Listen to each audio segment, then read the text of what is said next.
Video का उद्देश्य आपको आंकड़े देना है खाद्यान्न के संबंध में कि कौन से खाद्यान्न में सबसे बड़ा उत्पादक देश कौन सा है और कौन सा भारतीय राज्य उस खाद्यान्न का सबसे बड़ा उत्पादक है। आए दिन परीक्षाओं में ये पूछता ही रहता है। इसको न याद करना बहुत ही बड़ी गलती होगी। किसी भी तरीके से करके आप इसे याद कर लीजिए। हमने जैसे कुल खाद्यान्न है ना, शीर्ष देश शीर्ष राज्य। शीर्ष देश 3 हैं, चाइना दूसरा सबसे बड़ा उत्पादक यूएसए और कुल खाद्यान्न में तीसरा सबसे बड़ा उत्पादक भारत। उसी तरह से कुल खाद्यान्न में सबसे बड़ा उत्पादक, सबसे ज़्यादा खाद्यान्न यूपी में पैदा होता है, उसके बाद पंजाब में पैदा होता है। चावल को देख लें। हम समझाने के लिए आपको हम सारा नहीं बताएंगे, हम बता रहे हैं कि इसको देखना कैसे है।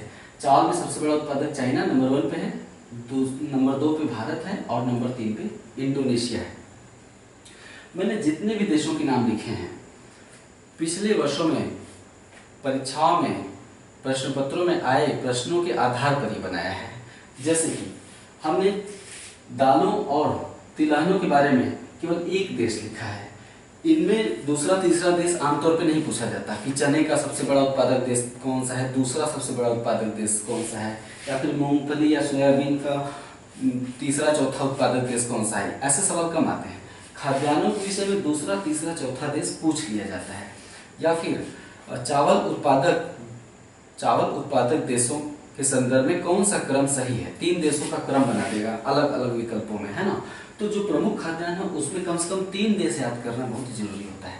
सवाल है कि हम इतने सारे आंकड़े रखें कैसे। पहले एक बार आप सारा देख लीजिए।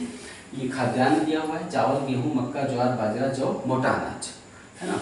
इधर दलहन दिया हुआ है, दलहन में चना अरहर मसूर सोयाबीन, तिलहन में नारियल मूंगफली सूरजमुखी और सरसों। तो इसे याद कैसे करें। आंकड़ों को जब भी इस तरह से आंकड़े याद करने हो तो उसका सबसे अच्छा तरीका होता है कि आज अगर पढ़िए तो आज मत दोहराइए, अगले दिन सुबह उठ के उसे दोहरा लीजिए। ठीक है, जब आज अगर आप पढ़ते हैं तो अगले दिन पढ़िए सुबह उठकर, फिर तीसरे दिन फिर सुबह उठकर पढ़ लीजिए। इस तरह से 3 अलग अलग दिनों में अगर आप उसे पढ़ के दोहरा देंगे तो 90% आंकड़े आपको अच्छे से अगले 3-4 महीनों के लिए याद हो जाते हैं, फिर भूलेंगे नहीं। जब भी दोहराएं या तिहराएं तीसरी बार पढ़ें तो आंकड़ों को ढक लेना चाहिए।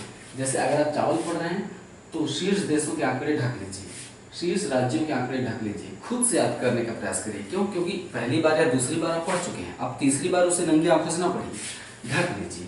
ढकने से क्या होता है, दिमाग पे जोर पड़ता है। अगर आप गलती करेंगे ढक के, अगर कोई गलत देश याद आ गया तो आपको पश्चाताप होगा, आप और अच्छी तरह से उसे रिपीट करेंगे। तो इस तरह से आंकड़ों को कभी भी जनरलाइज करके नहीं पढ़ना चाहिए। हमेशा पहली बार दूसरी बार तीसरी बार उनकी थोड़ी सी मेहनत करनी पड़ती है। आप ऐसा कर लेंगे तो ये तो खाद्यान्न, दालों और ऑयल क्रॉप्स इनके आंकड़े हैं। इसके बाद अभी हम नकदी फसलों के आंकड़े लेंगे, कैश क्रॉप्स के, फिर फलों के आंकड़े तो दिए जा चुके हैं फल वाले चैप्टर में। ठीक है, तो इस तरह से आंकड़ों को अभी हम आंकड़ों को और भी सजाएंगे। ये तो एक शुरुआत है। इसके जस्ट अगले वीडियो में कुछ और नए और चौंकाने वाले कुछ तरीके होंगे कि किस तरह से आंकड़ों को याद किया जा सकता है। तो इसे आप देख के लिख लीजिएगा। आपको ये पूरी तरह से दिखाई दे इसके लिए जरूरी है कि मैं थोड़ी देर के लिए हट जाऊँ। ठीक है, नमस्कार।